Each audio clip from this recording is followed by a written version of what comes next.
What can you do? You ask what you can do. Cried Sergey. यहाँ पे Sergei जो advocate Sergei है बहुत ज्यादा गुस्से से पूछता है। क्या पूछ रहा है कि क्या तुम मुझसे पूछ रहे हो कि तुम क्या काम कर सकते हो? तो ये तुम मुझसे क्यों पूछ रहे हो, यानी कि ये बैगर से बोलते हुए। Then coming close to him, work. That's what you can do.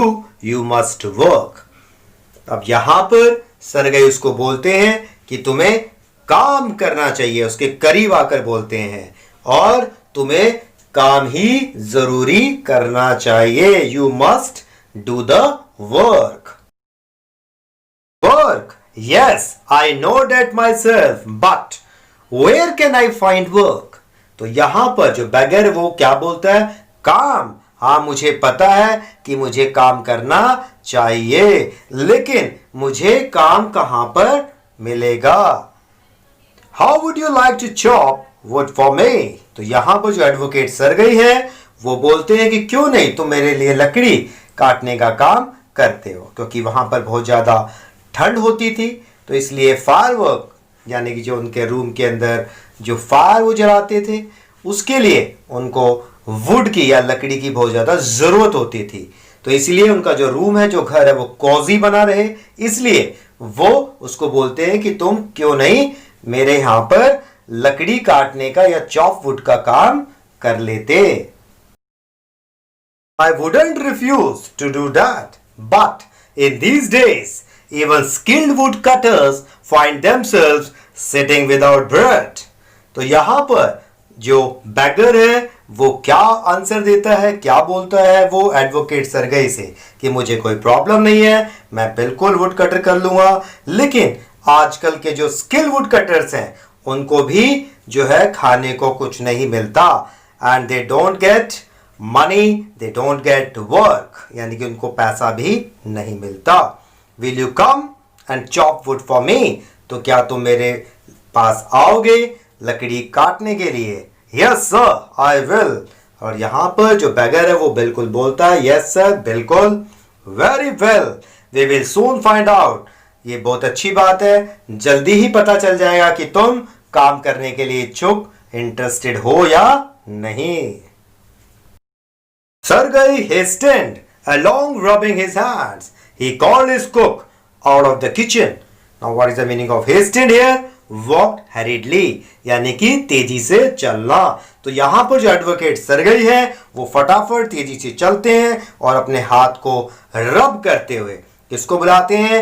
Kitchen में से अपने कुक को बुलाते हैं, जिनका नाम क्या है? हेयर ओल्गा, जिसका नाम था Olga. He said, Take this gentleman into the woodshed and let him chop wood.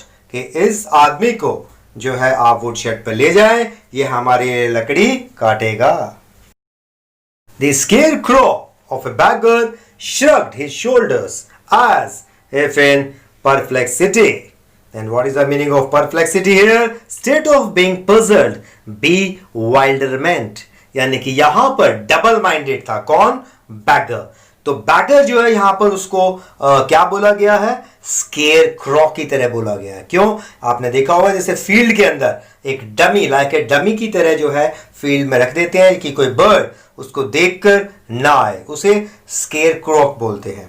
तो यहां पर जो बैगर है वो अपने शोल्डर्स को श्रग कर रहा है, मतलब ऊपर की तरफ कर रहा है, क्योंकि वो जो है पजल्ड है, उसको काम अभी नहीं करना था, ऐसा लग रहा है। And went irresolutely after the cook, और यहां पर बिना मन के मीन्स यहां पर undecidedly and hesitantly, यानी कि जो अभी उसने डिसाइड नहीं कर रखा है कि उसको ये काम करना है या नहीं करना है, बिना मन से वो उस कुक के पीछे जा रहा है। कौन जा रहा है यहां पर?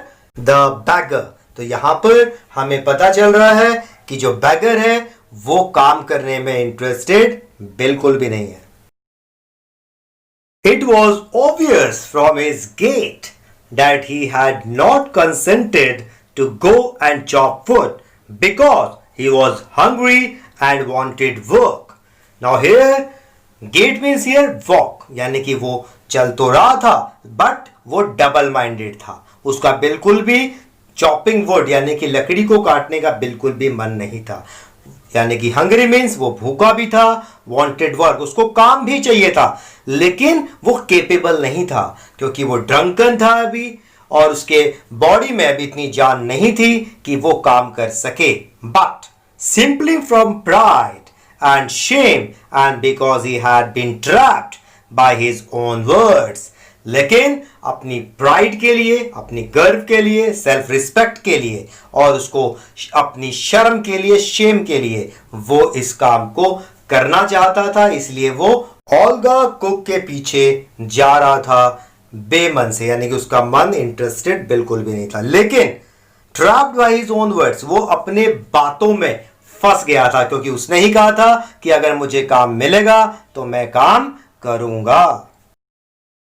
It was obvious too that his strength had been undermined by vodka and that he was unhealthy and did not feel the slightest inclination for toil. Now what is the meaning of inclination here? Interest. And toil means here hard work. तो यहाँ पर जो Baker है वो hard work करने के लिए उसमें स्ट्रेंथ बिल्कुल भी नहीं थी, क्योंकि what is the meaning of undermined here, क्योंकि उसकी जो स्ट्रेंथ थी वो रिड्यूस्ड हो गई थी. अंडरमाइंड मींस हियर रिड्यूस, कम हो गई थी. And what is the meaning of vodka? Vodka is a alcoholic drink. तो वो जो है वोदका लेने के कारण, अल्कोहलिक ड्रिंक लेने के कारण उसकी जो स्ट्रेंथ थी वो बिल्कुल कम हो गई थी, वो अनहेल्दी हो गया था, उसमें बिल्कुल भी स्ट्रेंथ नहीं थी कि वो वुड कटिंग या लकड़ी को काट सके. Sergei hurried into the dining room. From its windows, one could see the woodshed and everything that went on in the yard. अब सर्गई जो है जब वो उनको भेज देता है, किसको? ओल्गा को, अपनी कुक को और बैगर को. कहां पर भेजता है वो? वुडशेड में. तो वो फटाफट जो है कहां पे जाता है एडवोकेट सर्गेई? अपने डाइनिंग रूम में. वहां से उसको वुडशेड क्लियरली नजर आ रहा होता है. तो वुडशेड जो है यहां पर डाइनिंग रूम के विंडो से उसको देख लेता है कि वुडशेड में वो जा रहे हैं और वहां से उनको क्लियरली यार्ड भी नजर आ रहा होता है. Standing at the window Sergei saw the cook, और वो जो है खिड़की के वहां पे पास में खड़े हुए हैं और वो किसको देख पा रहे हैं? कुक को, ओल्गा को. And the beggar come out into the yard by the back door. और यार्ड के जो पिछले वाले दरवाजे से वो निकलकर बाहर आ रहे हैं. कौन? कुक और beggar. And make their way across the dirty snow to the shed. और वो किस ओर जा रहे हैं? स्नो में से निकलकर वुड शेड की ओर जा रहे हैं. क्लियरली जो एडवोकेट सर्गेई है वो देख रहे हैं. Olga glared wrathfully at her companion, shoved him aside with her elbow, unlocked the shed and angrily banged the door.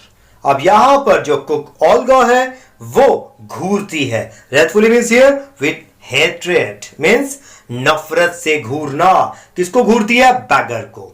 और shoved him aside means here pushed him, उसको धकेलती है, धक्का लगाती है. किससे? with her elbow, अपनी कोहनी से. और उसको शेड के अंदर, वुड शेड के अंदर धकेल देती है और गुस्से से दरवाजा बंद कर देती है.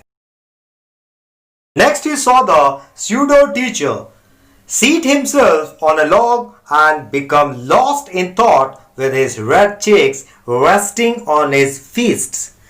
अब यहां पर जो राइटर है वो उनको स्यूडो टीचर बोल रहे हैं, यानी कि फॉल्स टीचर. उन्होंने अपने आप को टीचर बोला था लेकिन वो फॉल्स टीचर थे अकॉर्डिंग टू द राइटर. और वो एक लॉक के ऊपर बैठे हुए हैं. कौन बैठा हुआ है? बैगर. और वो कुछ सोच रहा है अपने रेड चिक्स को, अपने गालों को अपने हाथों पर रखकर. फिस्ट मींस हियर हैंड्स, दोनों हाथों के ऊपर रखकर. The woman flung down an axe at his feet. और जो ओल्गा है, जो कुक है, वो एक एक्स उसके पैरों के ऊपर फेंकती है. spat angrily, spat means here थूकती है गुस्से से. And judging from the expression of her lips, और यहां पर जो सरगई है, एडवोकेट सरगई है, वो उसके एक्सप्रेशन से ये जज करते हैं कि जो ओल्गा है, जो कुक है, वो बैगर को स्कोल्ड कर रही है, डांट रही है। The bagger irresolutely pulled a billet of wood towards him, set it up between his feet and tapped it feebly with the axe. What is the meaning of feebly here? Weakly. बड़े ही कमजोरी से, यानी कि कमजोरी से उस पर, यानी कि without any strength. And what is the meaning of billet here? A thick piece of wood, यानी कि एक लकड़ी का मोटा टुकड़ा। तो जो बैगर है वो unwillingly, irresolutely means here unwillingly, यानी उनका बिल्कुल मन नहीं था, और उसने एक मोटा लकड़ी का टुकड़ा लिया और उसके ऊपर जो है एक वीकली तरीके से, यानी कि बिल्कुल धीरे से, कमजोरी तरीके से उसके ऊपर एक्स जो है उसको काटने की कोशिश की, या उसके को टैप मीन्स हियर हिट किया। The bullet veered and fell down, यानी कि जो वो लकड़ी का लॉग था, जब उसको हिट करता है, कैसे, बिल्कुल कमजोर वाले हाथों से वो जब उसको हिट करता है, धीरे से हिट करता है, तो वो नीचे गिर जाता है। The beggar again pulled it to him, और दोबारा से बैगर उसको उठा के ऊपर रखता है। Blue on his freezing hand, और यानी कि वहां पर बहुत ज्यादा ठंड थी, और अपने जो फ्रीजिंग हैंड को वो जो है गर्म हवा उसमें ब्लू करता है, फूंकता है। And tapped it with his ex cautiously as if afraid of hitting his overshoes or of cutting off his finger. अब यहां पर वो जो है बात दोबारा से उसको हिट करता है, लेकिन वो इतने ज्यादा डर जाता है, अफ्रेड हो जाता है हिटिंग के लिए, कि कहीं वो एक्स उसके शूज पे हिट ना हो जाए या उसकी कोई फिंगर कट ना जाए। The stick of wood again fell to the ground, और जो दोबारा से वो जो वुड है, लॉग ऑफ वुड है, वो नीचे गिर जाता है। तो यहां पर हमें क्या समझ में आ रहा है? The beggar was unable to chop the wood, कि यहां पर उसमें इतनी स्ट्रेंथ नहीं है कि वो लकड़ी को चॉप कर सके।